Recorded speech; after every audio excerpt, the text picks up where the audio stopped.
Secretary Austin, last week, General McKenzie repeated that he has many regrets about the botched, deadly, and embarrassing withdrawal from Afghanistan, and that he supports investigations into that withdrawal. A moment ago, you said you executed the president's order. You didn't tell us what you advised the president to do. But do you have regrets about the withdrawal from Afghanistan? I support the president's decision. Do you have regrets about the withdrawal or how the withdrawal occurred from Afghanistan that cost the lives of 13 of our service members? I don't have any regrets. You don't have any regrets. Secretary Austin, it's very telling.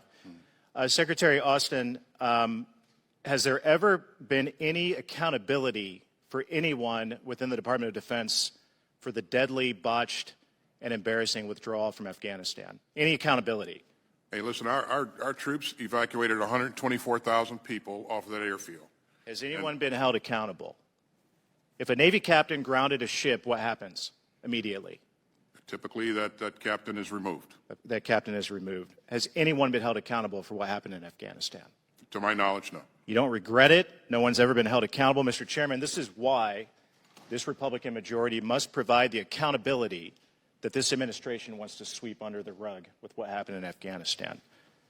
General Milley, to be clear, I don't. General Milley, General Milley, a few weeks ago, Northcom Commander Van Herk sat before us and testified about the situation at the southern border. You commented a little bit ago. You agree there's a crisis at the southern border. It's a national security threat to this country. Every 7.5 minutes, an American dies from fentanyl poisoning because of the drugs that are flowing over the southern border. And since we've been in this hearing, that means 20 Americans have died of fentanyl poisoning.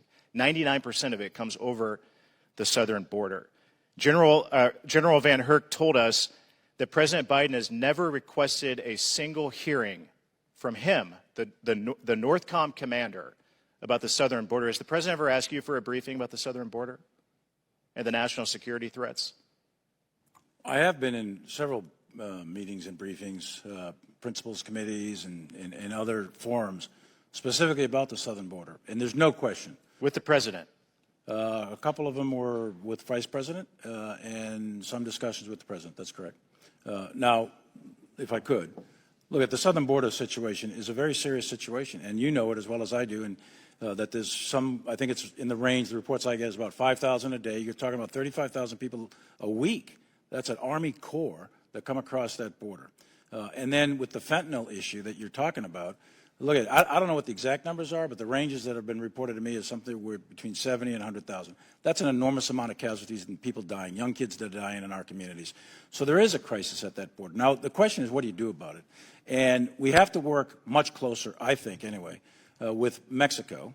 There's certain things that have to be done along the border with the CPB and others. Now, that's out of our lane. That's DHS, et cetera. I don't want to cut you off, but I do want to ask you this. So General Van Herk told me, he said, quote, President Biden could ask under special authorities for the military to do more. That's what he told us before this committee. What special authorities is he talking about? I'm not sure. I'd have to check back with General Van Herk about the exact. If there are special authorities, yeah. It's well, there's mind-blowing to me that the President of the United States, the Commander-in-Chief, wouldn't use the military to secure our southern border if it is a crisis and a national security threat that you've agreed with us that it is today. Yeah, if I could, I personally think the lead should be on the border itself, clearly law enforcement, as opposed to the military. Now, mechanically, could you line up divisions of troops? Of course you could. But is that the right thing to do? Is that the right way to do it? And I would certainly advise against that. We'll execute whatever decisions are made. But lining up... You would advise against the military doing more at the southern border? No, what I said was lining up troops and like securing the southern border with divisions of troops.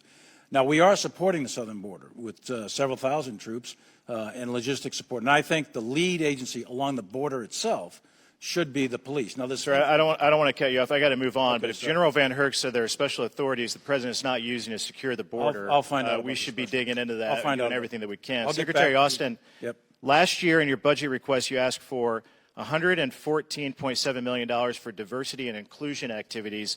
This year, you asked for $27 million more. Does that mean that what you did last year didn't work, and that's why you need $27 million more?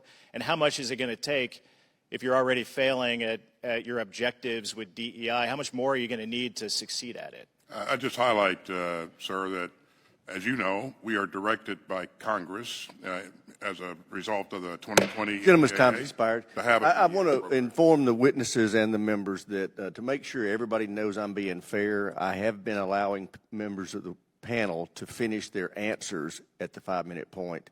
I'm going to cease to do that. 5 minutes is 5 minutes to make sure that people understand that we treat everybody the same, no matter which side of the aisle they sit on.